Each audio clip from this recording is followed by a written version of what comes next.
العظيم رب اشرح لي صدري ويسر لي أمري واحلل عقدة من لساني يفقهوا قولي أعوذ بالله من الشيطان اللعين الرجيم بسم الله الرحمن الرحيم الحمد لله رب العالمين والصلاة والسلام على أشرف الأنبياء والمرسلين سيدنا ومولانا أبي القاسم محمد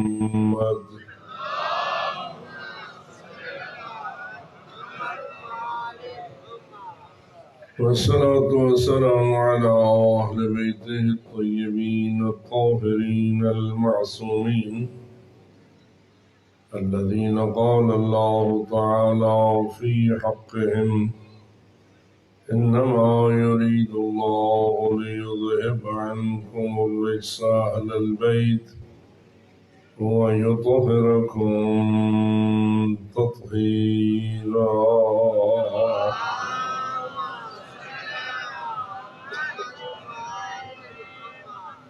ورحمة الله على أحبابهم وأصحابهم وشيعتهم ومواليهم أجمعين ولعنة الله على أعدائهم الملعونين من يوم عداوتهم إلى أبد الآبدين أما بعد فقال الله تبارك وتعالى في كتابه المبين وخطابه المتين بسم الله الرحمن الرحيم إن الله اشترى من المؤمنين أنفسهم وأموالهم بأن لهم الجنة صلوات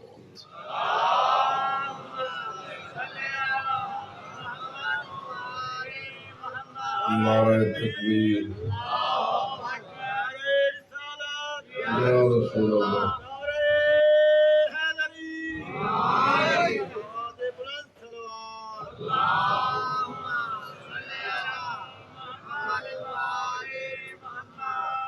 رب العزت آپ سب کی عبادات قبول و منظور فرمائے۔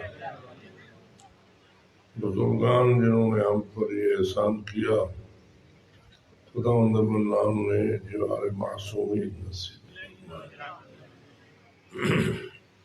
سب عزاداران کو اپنی حفظ و امان عطا فرمائے اور اس عزاداری کو جاری و ساری رکھنے کی توفیق بخشے۔ یہ گھر جس میں یہ مجالس عظام منعقد ہوتی ہیں خداوند منان سے اپنی حفظ و امان نصیب فرمائے اور ہر خطرے اور ہر قسم کی آفات و بلیات سے محفوظ فرمائے۔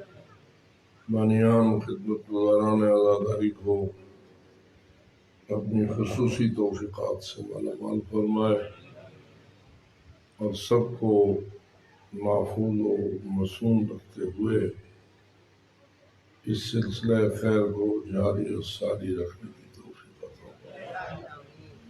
اپنی ان دعاؤں کی قبولیت کے لیے باوقت بلند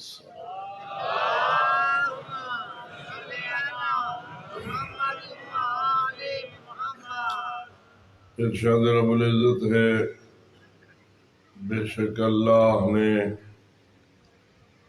خرید لیے ہیں مومنین سے ان کی جانیں اور ان کے مال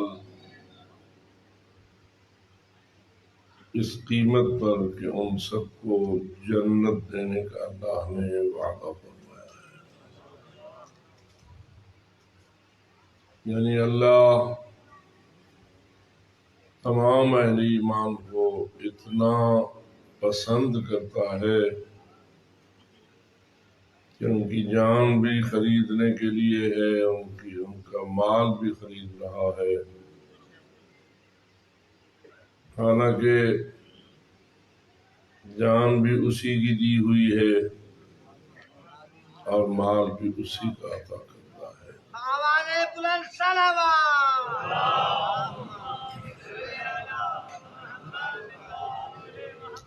لیکن اس کا دستور یہی ہے، دے کے آزماتا ہے، امتحان لیتا ہے کہ میں نے جو دے دیا ہے آیا یہ مجھے واپس دینے کے لیے بھی تیار ہے یا تیار نہیں ہے۔ جس پہلو کی طرف تھوڑا توجہ کی ضرورت ہے وہ یہ ہے، جس جان کو وہ خرید رہا ہے اور جس مال کو وہ خرید رہا ہے، آیا ہر جان کو خریدتا ہے، ہر مال کو خریدتا ہے، یا فقط مومن کی جان کو خریدتا ہے؟ حالانکہ دیا تو ہر ایک کو اس نے ہے، کوئی بھی ایسا نفس نہیں جو اس کا عطا کرتا نہ ہو، اور کسی کا بھی مال اپنا نہیں، جو کچھ ہے اسی کا دیا ہوا ہے۔ لیکن اگر کوئی جان لے کے کافر ہو گیا، مال لے کے مشرک ہو گیا، جان و مال لے کے منافق ہو گیا، تو اللہ فرماتا ہے نہ تیری جان کا خریدار ہوں، نہ تیرے مال کا خریدار ہوں، اور نہ میں تجھے جنت دینے کا روادار ہوں، اس لیے کہ میں نے جنت عوض بنائی ہے اس کی جس کی جان ایمان والی ہو اور جس کا مال بھی ایمان والا ہو۔ آواز بلند صلوات۔ اللہ، اس کا مطلب یہ ہوا کہ اگر ایمان ہے تو جان بڑی قیمتی ہے، اگر ایمان ہے تو مال بھی بہت قیمتی ہے، اور اگر ایمان نہیں تو اللہ کے ارشاد کے مطابق یہ ردی کی ٹوکری کی بجائے جہنم کی آگ کے حوالے کرنے کے لیے۔ شکر کرو کہ اللہ نے ہم سب کو ایمان کے نور سے منور فرمایا ہے۔ ایمان والے کے لیے کون سا رنگ ہونا چاہیے؟ کیا سفید رنگ والا ایمان ہوتا ہے یا سیاہ رنگ والا ایمان ہوتا ہے؟ بلکہ اگر ایمان ہو تو وہ اتنا قیمتی ہو جاتا ہے کہ اللہ اسے اپنی جنت کا مالک بنانا پسند ہے۔ نعرہ تکبیر، اللہ اکبر، نعرہ رسالت، یا رسول اللہ، نعرہ حیدری، یا علی، آواز بلند کر صلوات۔ اللہ۔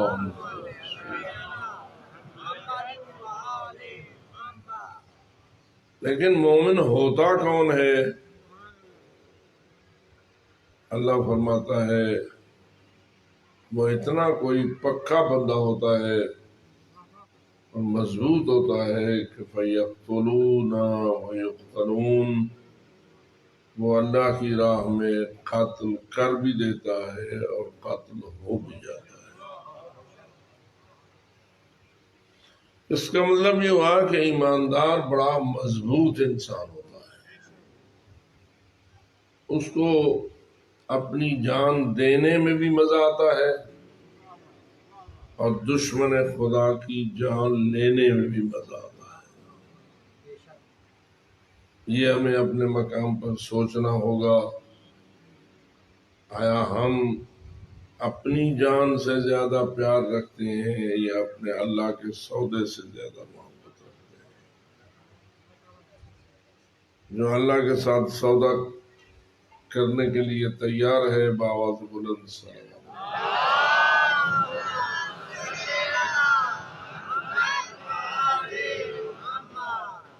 بس زیادہ آپ کو دیر کروانا مقصود نہیں، فقط یہ توجہ دلانا مقصود ہے کہ دوسری آیت میں اللہ فرماتا ہے کون ہے وہ مومن جو اس کامیابی پر فائز ہوں گے اور جنت کے حقدار بلکہ مالک بن جائیں گے۔ قد افلح المؤمنون الذين هم في صلاتهم خاشعون والذين هم عن اللغو معرضون والذين هم للزكاة فاعلون والذين هم لفروجهم حافظون إلا على أزواجهم أو ما ملكت أيمانهم فإنهم غير ملومين فمن ابتغى وراء ذلك فأولئك هم العادون والذين هم لأماناتهم وعهدهم راعون۔ کون ہے یہ مومن؟ تو اللہ کہتا ہے فقط ان کے ظاہر کو نہ دیکھ بلکہ یہ بھی دیکھ کہ کیا وہ نمازی ہیں یا بے نماز ہیں۔ فقط نمازی ہی نہ ہوں بلکہ ہم فی صلاتہم خاشعون، نماز میں ان کے خشوع۔ خشوع کیا ہوتا ہے؟ وہ مومن خاشع ہوتا ہے جس کا ظاہر بھی عجز و انکساری سے عبارت ہو اور جس کا باطن بھی عجز و انکساری سے عبارت ہو۔ یعنی نماز پڑھ اکڑ کے نہ پڑھ۔ پتہ نہیں کئی بندے نماز کے دوران بھی آکڑے ہوئے ہوتے ہیں، یعنی اگر ان کی بدن کی کیفیت کو دیکھا جائے تو بجائے اس کے کہ یہ نظر آئے کہ یہ کوئی عبد ذلیل ہے جو اپنے رب جلیل کے سامنے کھڑا ہے، وہ پہلوان بن کے میدان اکھاڑے میں اترا ہوا ہوتا ہے۔ تو کیا خیال ہے حالت نماز میں انسان کو کس شکل میں کھڑا ہونا چاہیے؟ ایک عاجز اور ایک منکسر۔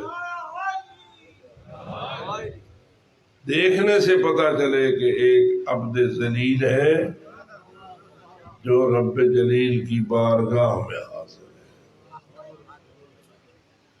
جو انداز معصومین نے ہمیں سمجھایا ہے وہ سب کو معلوم ہے اور ہونا چاہیے کہ حالت قیام میں ہاتھ کہاں ہونے چاہیے؟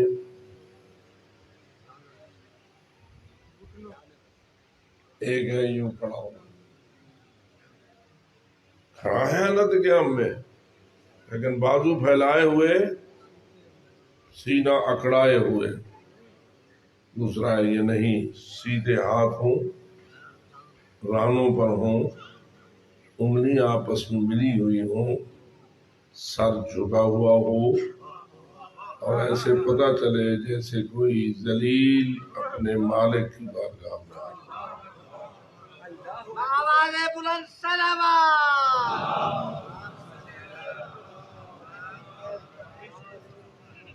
حیران ہوتا ہوں میں، آسمان کی طرف یوں چہرہ نہ کر، سر جھکا، آنکھیں جھکا، سجدگاہ میں نظر رکھ۔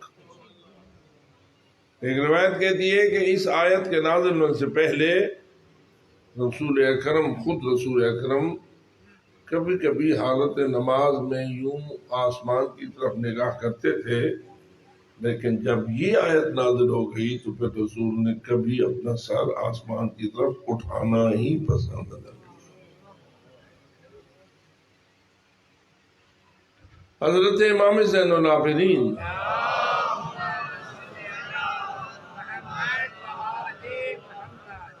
کے بارے میں روایات میں موجود ہے کہ جب حالت نماز میں کھڑے ہوتے تھے ایسے پتہ چلتا تھا جیسے ایک خشک لکڑی ہے اور خود سے ہل بھی نہیں رہے۔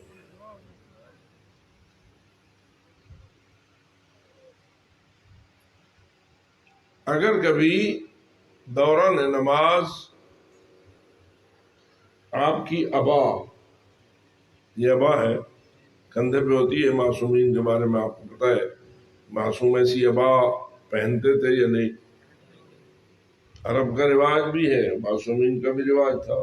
خود رسول اکرم کہا، جسے آپ برادران اہل سنت کی زبان میں کالی کملی سے یاد کرتے ہیں، وہ کالی کملی سے مراد یہی اوپر والی ابا ہے۔ حضرت امام زین العابدین علیہ السلام کی ابا اگر کبھی حالت نماز میں یوں ڈھلک جاتی، تھوڑی سی کندھے سے نیچے اتر جاتی، تو امام نے کبھی اسے سیدھا کرنے کی کوشش نہیں کی۔ پتہ نہیں میری بات آپ سمجھ گئے جی؟ ہم حالت نماز میں کیا کیا کرتے ہیں؟ سارے کام اللہ اکبر کے بعد شروع ہو جاتے ہیں۔ کوئی بٹن ٹھیک پہ کرنے دے، کوئی سلوار ٹھیک پہ کرنے دے، کوئی یہ گلے کے بٹن ٹھیک کر رہا ہے، اور کوئی کیا کر رہا ہے، حتیٰ کہ ملتانی منجنی وچ بدے نے جو ہو رہی ہے۔ لیکن اپنے امام کے بارے میں سوچ، یہ کیا تھا؟ ہم فی صلاتہم خاشعون۔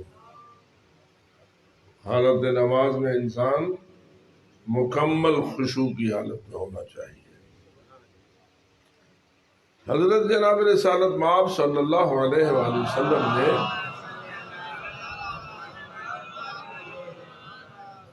ایک شخص کو دیکھا کہ نماز بھی پڑھ رہا ہے اور اپنی ریش کے ساتھ کھیل رہا ہے۔ کھیل رہا ہے کا کیا مطلب؟ انگلی شنگلی اپنی داڑھی کے ساتھ مار رہا ہے، کبھی یوں کر لیتا ہے، کبھی انگلی پھیل لیتا ہے۔ رسول اکرم نے اس کی اس حالت کو دیکھا، فرمایا اگر اس کے دل میں خشوع ہوتا تو اس کے ہاتھوں میں بھی خشوع نظر آتا۔ اگر اس کے قلب میں اللہ کی بارگاہ میں خشوع ہو، خضوع کی کیفیت ہوتی، تو اس کے ظاہر سے بھی وہ معلوم ہوتا۔ اس کا مطلب یہ ہوا کہ ظاہر کی کیفیت اندر کی کیفیت کی غماز ہوتی ہے۔ ظاہر جو کچھ کر رہا ہوتا ہے، اندر والی حالت کا اس سے پتہ چلتا ہے۔ اس لیے ایک شخص جلدی جلدی ایسی نماز پڑھ رہا تھا کہ ٹھکا ٹھک اور فٹافٹ، سمجھے بیٹھے ہو؟ رسول اکرم نے اس کو دیکھا، یہ ایسی نماز پڑھ رہا ہے جیسا کوا ٹھونگے مارتا ہے۔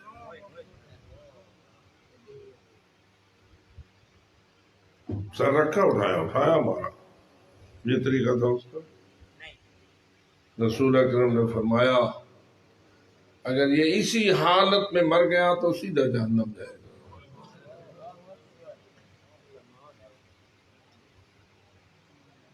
تو کیا خیال ہے کیسی نماز پڑھنی چاہیے؟ مختصر پڑھ، لیکن پڑھ خشوع و خضوع کے ساتھ۔ تجھے اگر بہت جلدی ہے تو نماز کو بے شک واجبات پہ روک لے، مستحبات کو ادا نہ کر، لیکن کر خشوع و خضوع کے ساتھ۔ دیکھیے کہ رکوع میں کتنی مرتبہ تسبیح پڑھنا واجب ہے اور کتنی مستحب ہے۔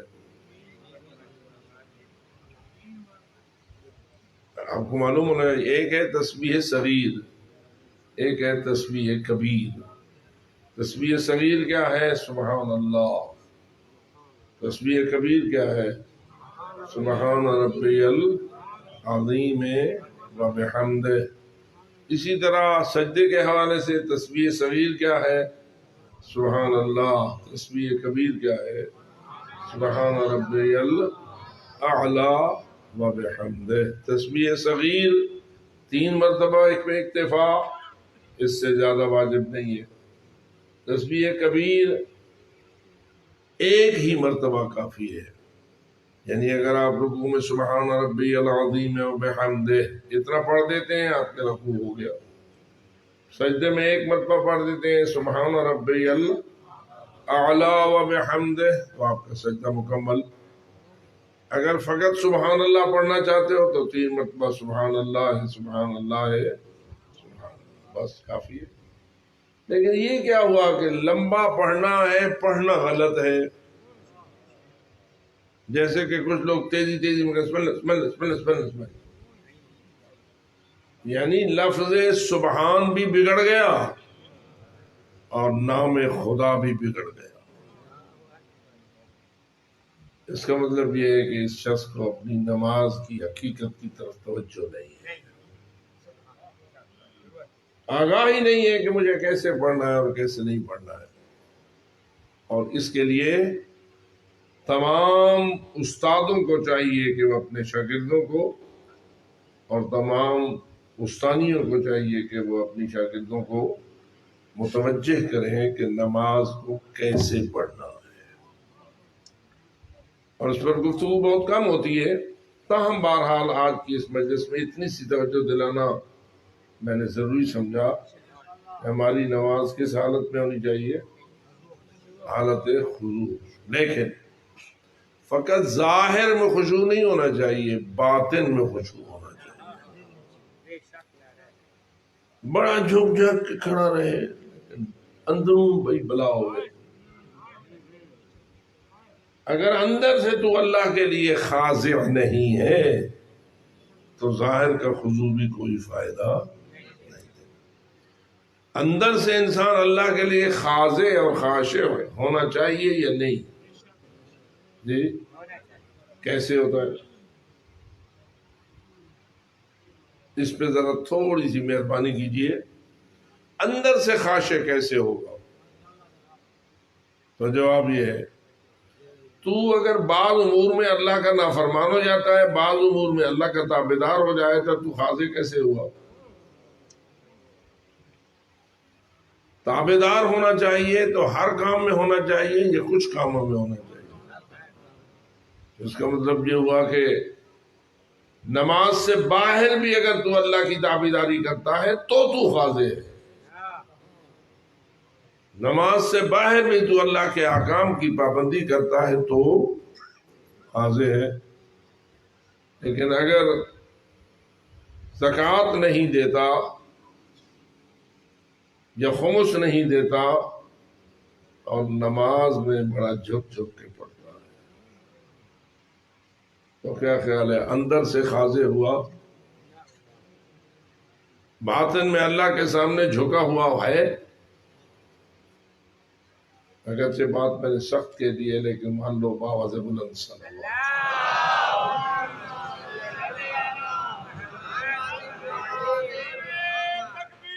اللہ اکبر یا رسول اللہ زندہ باد زندہ باد بے شمار. بس ایک جملہ اور، الذین هم فی صلاتهم خاشعون والذین هم عن اللغو معرضون. مومن وہ ہے جو لغویات سے اعراض کرتا ہے،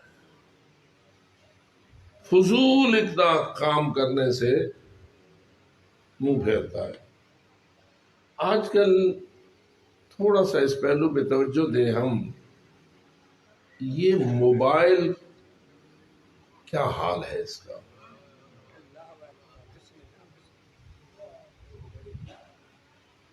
کیا خیال ہے اس موبائل میں کچھ لغو بھی ہے؟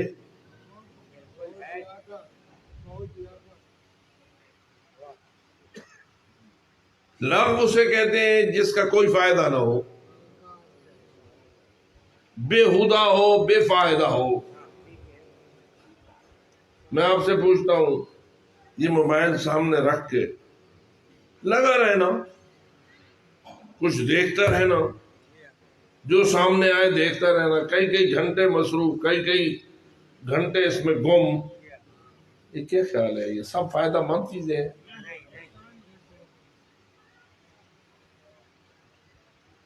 اب غور کرو، اگر اللہ تجھے اسی موبائل کے حوالے سے حساب میں کھڑا کر دے، زندگی سے قیمتی کوئی چیز بتا، تیرے پاس سب سے زیادہ قیمتی چیز تیری میری زندگی ہے یا نہیں؟ زندگی وقت کا مجموعہ ہے نا ایسا؟ اس وقت کی کتنی قیمت ہے؟ حضرت داؤد پہ بند لفافہ نازل ہوا اس وقت جب حضرت داؤد کی خلافت کا سوال درپیش تھا، کیونکہ حضرت داؤد بھی بادشاہ تھے، اللہ نے انہیں اقتدار دیا تھا، خوشی اقتدار کے مالک تھے، تخت پر تھے، اللہ نے انہیں 19 بیٹوں کا باپ بنایا تھا۔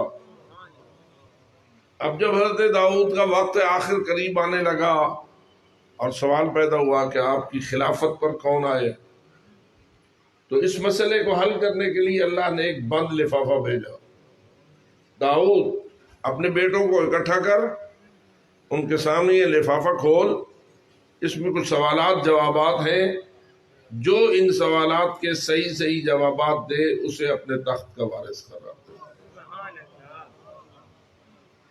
حضرت داؤد نے اس میں عمل کیا، بیٹوں کو اکٹھا کیا، سب کے سامنے یہ بات کہی کہ تمہارے میرے جانشین بننے کے لیے یہ اللہ نے لفافہ بھیجا ہے، تم میں سے جو ان سوالات کے صحیح جواب دے گا وہ میری مسنت کا وارث ہوگا۔ لفافہ کھولا گیا، سوالات سامنے آئے، واضح ہے کہ سارے بیان کرنا مقصود نہیں ہے، ایک سوال، اور واضح ہے کہ اتنی بات ضرور کہہ دوں کہ ان تمام سوالات کے جواب دینے میں کامیاب حضرت سلیمان ابن داؤد، جو سب سے چھوٹے تھے اور بکریاں چراتے تھے۔ بیٹے کس کے تھے؟ داؤد نبی بھی تھے اور داؤد بادشاہ بھی تھے، اقتدار بھی ان کے پاس تھا، لیکن پتہ نہیں اقتدار رکھنے والے بادشاہ کا بیٹا بکریاں کیوں چراتا تھا۔ یہ سوال اپنے مقام پر سوال ہوئے۔ جو سوال میں آپ سے عرض کرنا چاہتا تھا وہ یہ کہ ایک سوال یہ تھا کہ یہ بتاؤ سب سے دور کیا ہے؟ توجہ ہو گئی؟ سب سے دور ترین، تجھ سے سب سے زیادہ دور کون سی چیز ہے؟ تو آپ اپنے مقام پر ایک صلوات پڑھی اور سوچئے۔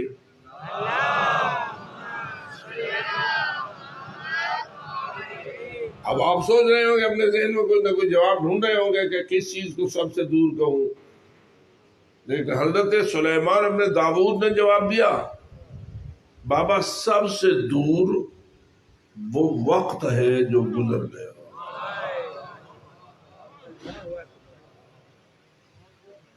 اب اس پہ آپ خود ہی غور فرمائیے، کیا حضرت سلیمان کا جواب آپ کو 100% صحیح نظر آتا ہے یا نہیں؟ جو لمحہ آیا اور گزر گیا، پھر وہ بس دور ہی ہوتا رہے گا یا پھر نزدیک آ جائے گا؟ سب سے دور، سب سے قیمتی، تو جو لمحہ میرا موبائل میں گزر گیا اور مصروف لغو رہا، کیا خیال ہے مجھے اپنے اس لمحے کا جواب دینا ہے یا نہیں؟ اس ایک سیکنڈ کا یا اس ایک پل کا اللہ کی بارگاہ میں سوال ہونا ہے یا نہیں ہونا ہے؟ تو اس لیے میں نے مناسب سمجھا کہ تھوڑا سا اپنے عزیزان کو متوجہ کروں کہ ہم کس کھاتے میں لگ گئے ہیں۔ اور بڑے بڑے صالحین، نمازی، تہجد گزار اس پہلو کی طرف متوجہ نہیں ہوتے ہیں۔ تو کیا خیال ہے، اس منبر کا فریضہ ہے تھوڑا تھوڑا توجہ دلائے۔ آواز بلند صلوات۔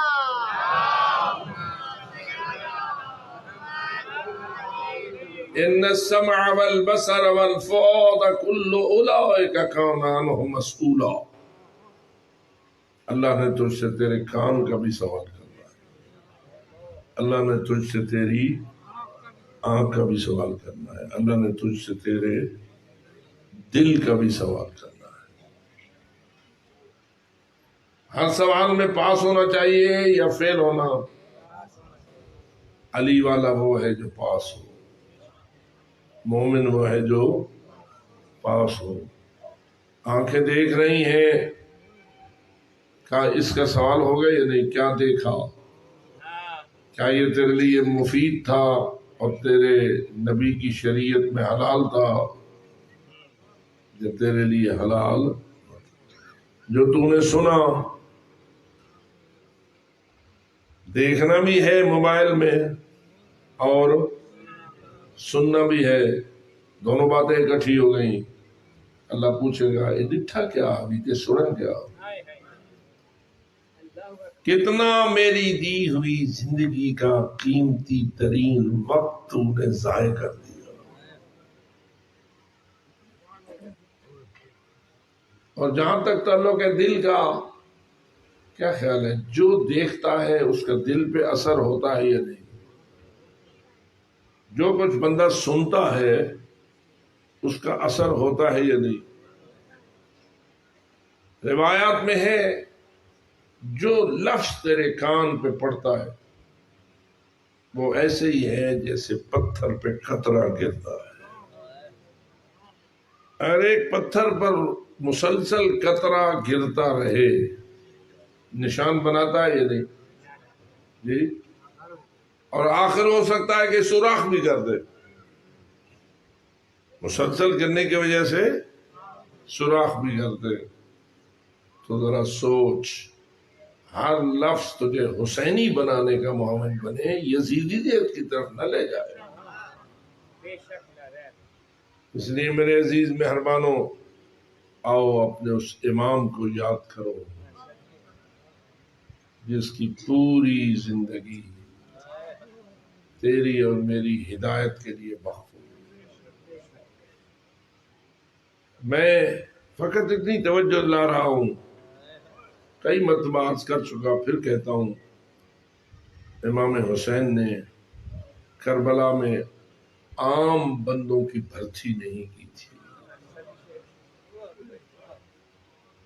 جیسے عام طور پر کہا جاتا ہے عام لام بھرتی، کربلا میں بھرتی کے لوگ نہ تھے، کربلا میں سچے موتی چنے ہوئے۔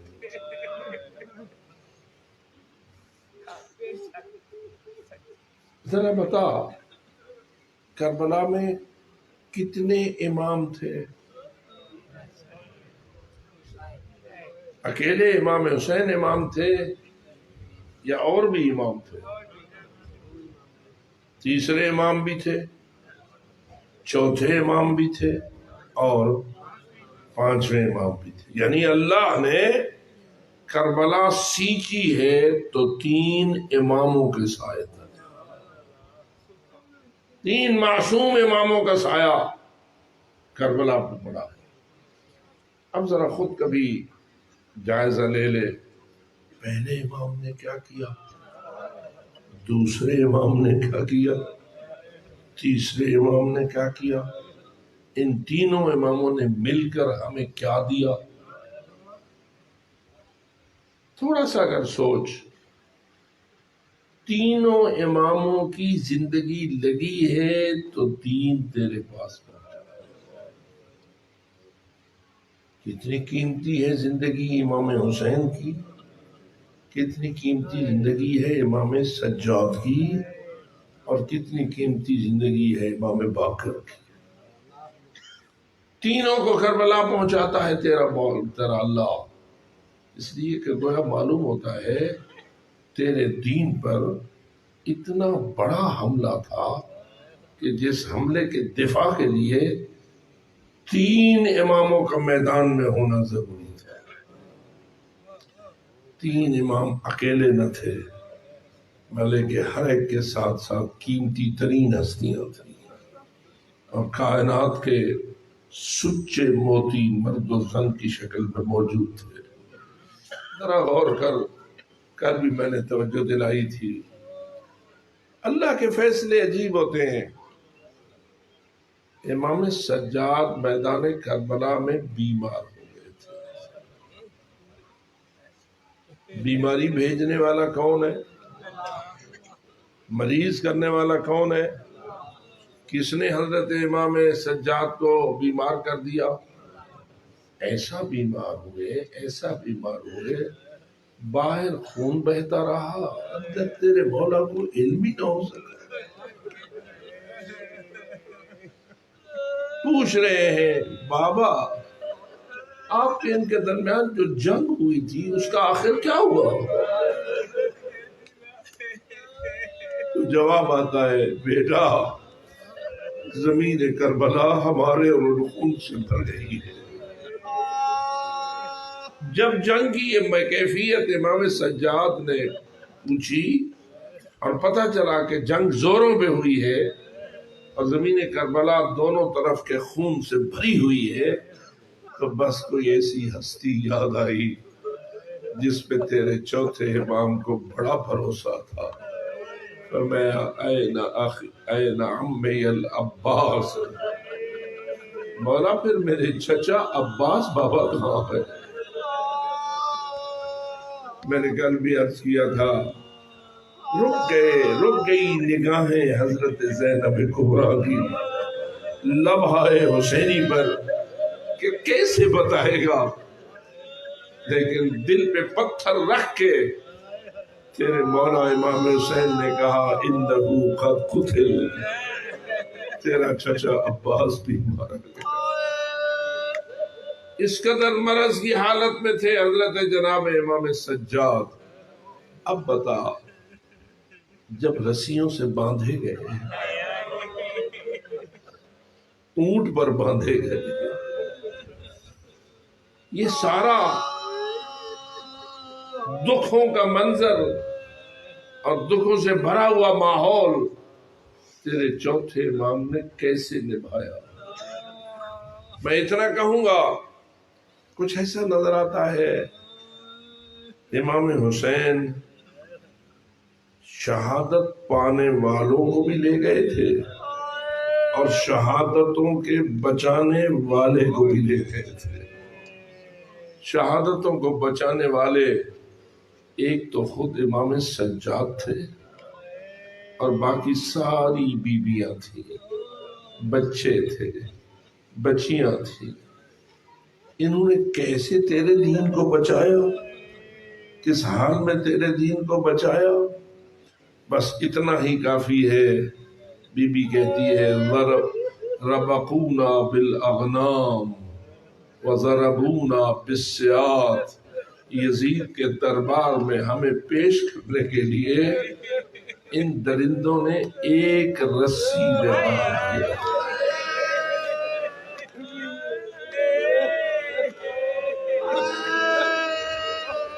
رونے کے لیے یہی ایک جملہ کافی ہے۔ ایک رسی میں بندھی ہوئی ہوں رسول کی بیٹیاں، رسی کا اگلا سرا سجاد کی گردن میں ہو اور پچھلا سرا بیویوں کی گردن میں ہو، اور یہ قافلہ مظلومین گزر رہا ہو بازار حمیدیہ سے۔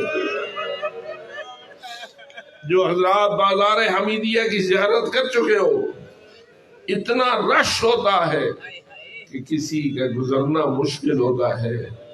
اس بازار کے رش سے گزری ہے رسول کی بیٹیاں، اس حال میں گزری ہے کہ ایک رسی میں باندھی ہوئی تھی، اور پھر دوسرا جملہ یہ ہے ضربونا بالسیاط، جب ہماری چال میں معمولی سی سستی ہوتی تھی تو ظالم ہمیں چابک مارتے تھے اور ہم پر تازیانے برسائے جاتے تھے۔ میرے عزیز، اس حالت میں گزر کے تیرے اور میرے دین کو بچایا ہے۔ عزاداری کی بنیاد رکھنے والے ہیں سید سجاد، عزاداری کے بانی ہیں حضرت زینب کبریٰ۔ اللہ جانے جب زینب سجاد کو دیکھتی ہوگی تو کیا حال ہوتا ہوگا، اور سجاد بی بی کو دیکھتے ہوں گے تو کیا حال ہوتا ہوگا۔ یہی وجہ ہے کہ بعض اوقات ایسے مناظر آتے کہ مولا سجاد کو کہنا پڑتا یا لیتنی لم تلدنی امی، اے کاش میری ماں نے مجھے جیسا نہ ہوتا۔ عزیزو، یہ سارا مشکلات کا سمندر عبور کیا ہے تو تیرے دین کی حفاظت کے لیے۔ اللہ جانے وہ وقت کتنا سخت تھا جب پلٹ کے آئے ہیں کربلا، اور بی بی زینب کبریٰ نے کہا تھا کہ مجھے پہلے کربلا لے چلو۔ ساربان نے پوچھا تھا سیدھا مدینہ جانا ہے یا پہلے کربلا جانا ہے، تو رسول کی بیٹی نے کہا پہلے مجھے کربلا لے چلو، میں دیکھوں تو صحیح جو حال چھوڑ کے آئی تھی اب کیا حالت ہے۔ اب تو ہی اپنے ذہن میں بنانا کیا چھوڑ کے آئی تھی اور کیا دیکھنے کے لیے آئی ہے۔ اور یہی وجہ ہے کہ وہ وقت بڑا تلخ تھا جب اس ڈھیری پہ آئی اور گر گئی، جس ڈھیری پہ لکھا ہوا تھا ھذا قبر حسین ابن علی ابن ابی طالب الذی قتلوہ عطشانا غریبا۔ یہ اس حسین ابن علی ابن ابی طالب کی قبر ہے جس کو پیاسا حالت مسافرت میں مار ڈالا گیا۔ یعنی امام سجاد کو بڑا دکھ ہے، اپنے بابا کے پیاسا شہید ہو گئے۔ یہی وجہ ہے کہ ہمیشہ اس دکھ میں رہے، پانی آتا رو پڑتے، کھانا آتا رو پڑتے، بازار جاتے رو پڑتے، کسی قصاب کے ہاتھ میں گوسفند کو دیکھتے رو پڑتے، چھری کو دیکھتے رو پڑتے۔ کوئی کہتا ہے سجاد اگر بازار سے گزرتے تو قصاب اپنے گوشت کے ٹکڑوں پر کپڑے ڈالے، کیوں؟ سجاد کو کوئی اور گوشت کے ٹکڑے یاد آتے۔ اللہ جانے کیسا وقت گزرا ہے تیرے مولا سجاد کا، اور گزرا ہے پورا 35 سال، پورا 35 سال۔ میں کبھی کبھی اس کو ذکر کرتا ہوں، ذرا بتا اگر ممبر ہو نبی کا، اس پر چڑھا ہوا ہو ایک ایسا خبیث جو خطبے میں علی کو نکالے گالیاں، اور سامنے بیٹھے ہوں علی کے پوتے، سامنے بیٹھے ہوں علی کی اولاد، اور مرکزی حکومت کا حکم ہو پہلی صف میں علی کے بیٹوں اور پوتوں کو بٹھا کر سب کو شتم کیا جائے۔ اب بتا یہ 35 سال تیرے مولا کے گزرے کیسے؟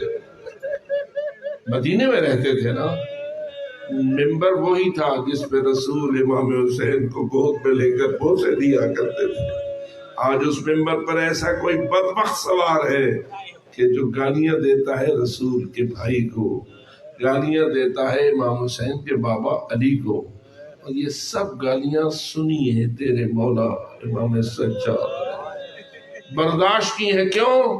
تاکہ تیرا دین زندہ رہے، تاکہ تیرے دین کی عظمت کو پائندہ کیا جائے۔ اب ذرا مجھے بتا، دکھ سہتے سہتے سہتے کیا حال ہو گیا ہوگا تیرے مولا کا؟ بدن کمزور،